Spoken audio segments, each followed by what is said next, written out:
Welcome back to the Stephen A. Smith Show. Before I get on out of here, I had to talk about a story that's very, very important. And albeit indirect, it involves... Is the WNBA actually trying to self-destruct, or is this just the most blatant case of corporate jealousy we have ever seen in professional sports? Just when you thought the drama surrounding Caitlin Clark couldn't get any more intense, a new explosion has rocked the league office. And this time, it isn't coming from the players. It is coming from the very top. We're talking about a league that has spent decades begging for viewership, begging for sponsorship, and pleading for mainstream relevance. Yet, now that they have a unicorn who brings all three of those things to the table on a silver platter, the reaction isn't gratitude, it's rage.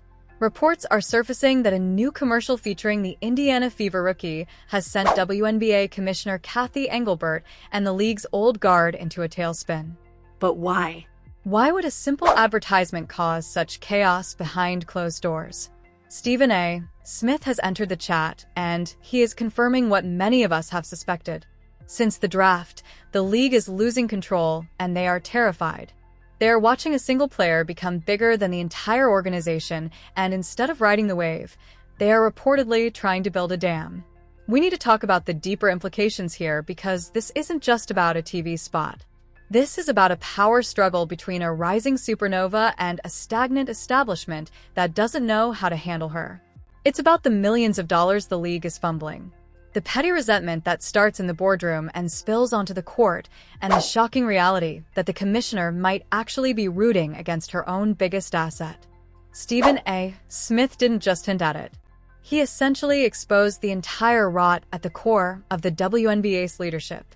Buckle up, because we are diving deep into the commercial that broke the camel's back and the rage that is threatening to tear the league apart. To understand why the commissioner is reportedly seething, you first have to look at the visual evidence and the context of this new media drop. When Caitlin Clark appears in a commercial, whether it's for Wilson, Gatorade, or State Farm, she isn't presented as just a WNBA player or a cog in the machine. She is presented as a cultural icon, a singular force of nature. In this latest spot, the production value is through the roof. It frames her not as a piece of a puzzle, but as the entire picture. She looks powerful, independent, and most importantly, bigger than the league she plays in. For the average viewer, this is awesome. It's hype. It's exciting, and it makes you want to watch basketball. But for the WNBA executives, specifically Cathy Engelbert, this is a nightmare scenario. Why is it a nightmare? Because the league didn't create that image. They didn't authorize it, and they can't control it. When the commissioner sees Clark in these high-gloss ads, she sees a player who doesn't need the WNBA to survive. Clark has her own economy. She has her own gravity. The rage that Stephen A. Smith is alluding to stems from a complete loss of leverage. Usually, a league controls its players because the players need the league for a paycheck and for exposure. Clark has bypassed that dynamic entirely. Insiders suggest that the timing of this commercial is what really set the front office off. The league has been trying desperately to push a collective narrative all season long, constantly reminding us that it's not just about one player. They want you to focus on the history, the other 143 players, and the system. Then boom, this commercial drops and completely obliterates that narrative in 30 seconds flat. It reminds everyone that there is one person driving the bus, and it isn't the commissioner. It's the rookie with the ponytail. The contrast between the league's boring, low-budget marketing and Clark's premier brand deals is embarrassing for the leadership, and that embarrassment is quickly turning into anger. Stephen A. Smith has been the loudest voice in the room when it comes to defending Clark. But his recent comments have taken a darker, more serious turn. He isn't just analyzing basketball stats anymore. He is analyzing the psychology of the executives running the show. Sees recently went on a tear where he confirmed that the vibe coming from the WNBA headquarters isn't one of celebration. It's one of resentment. He pointed out the absurdity of the situation.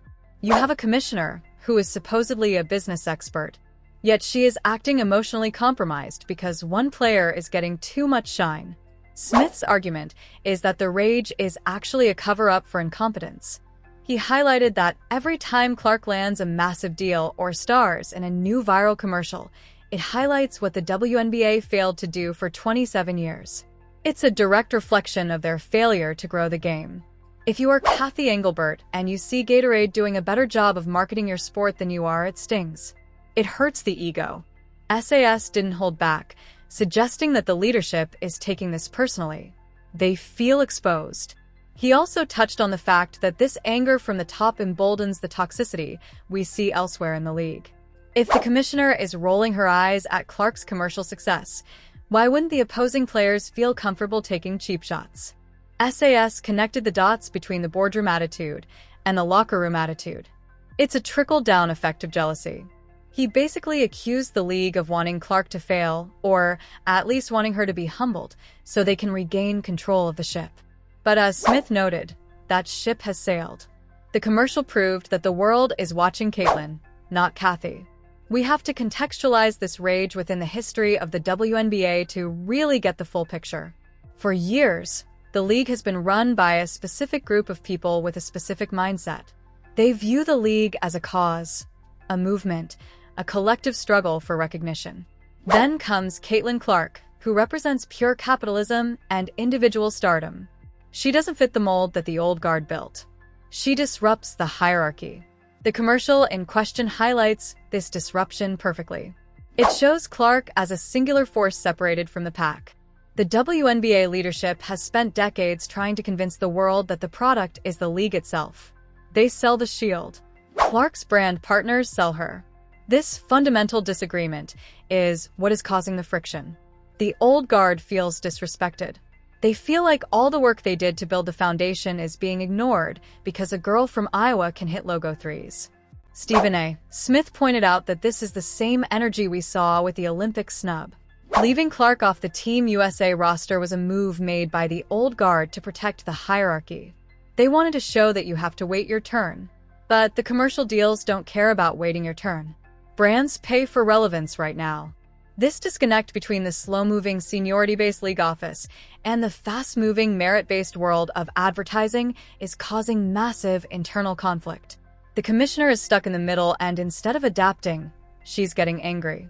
And let's talk about the money, because ultimately professional sports is a business, or at least it's supposed to be. Stephen A. Smith has repeatedly called out the WNBA for committing business malpractice, and the rage over Clark's commercial is the perfect example of this.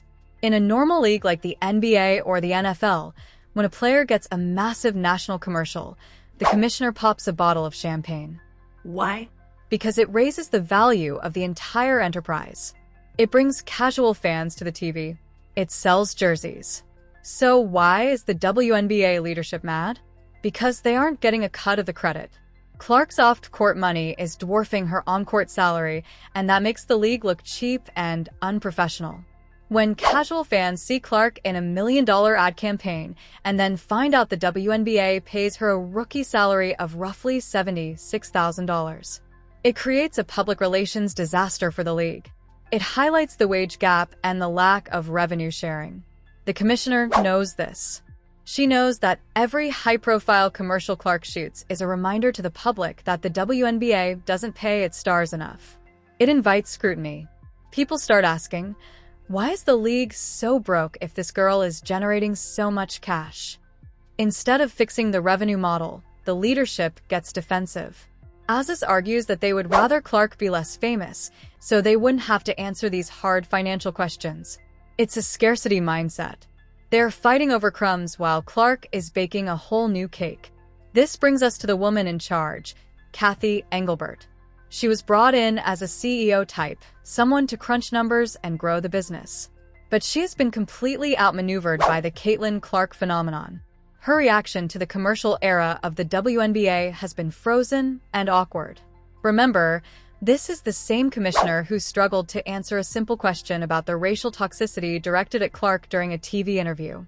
She tried to give a corporate non-answer, and it backfired spectacularly. Smith has hinted that Engelbert is raging because she knows she is on the hot seat. The owners of these WNBA teams are business people. They see the numbers. They see the chartered flights Clark forced the league to adopt.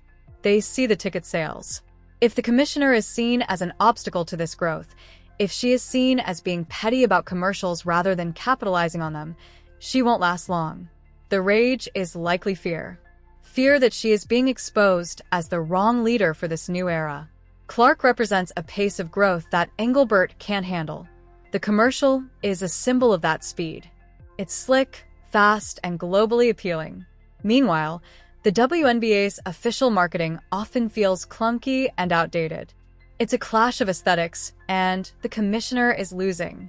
Instead of hiring better marketing teams to match Clark's energy,